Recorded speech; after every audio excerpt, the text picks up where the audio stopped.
I came back from Vietnam, and I had the opportunity of being receiving some therapy immediately when I arrived in the United States in California.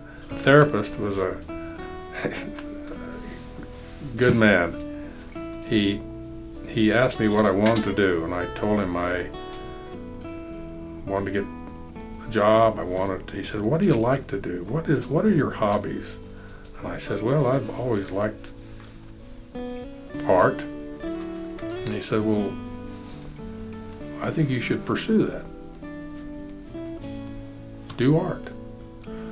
So I started doing art. My first degree was in art and advertising, and I'm still painting today.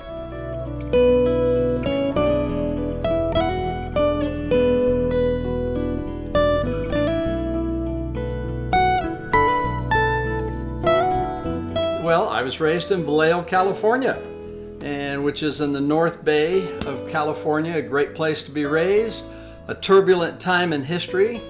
My mother, who had been baptized previously when she was 10 in a horse trough in southeast Colorado, met my dad when he was in the Army at a dance, and they got married and had my older sister and brother, and then we moved to Vallejo, and I was raised there. And when I was 8, my mom, who had been away from the church, came back, and I've just never left it.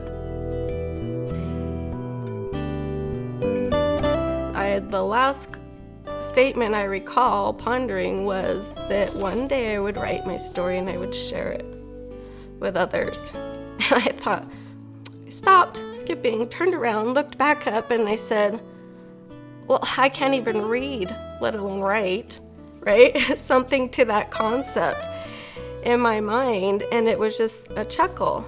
I got to witness so many of those miracles and those experiences, and those would be, even though they were a lifetime, I'm still working on writing them.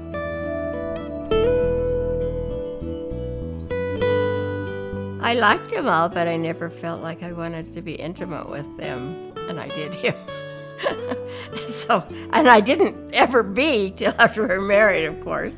But it's just a different feeling, and I just loved him. I adored him. I thought he was so nice. He was so nice. LJ was always so polite and so gentlemanly, and just very, very nice.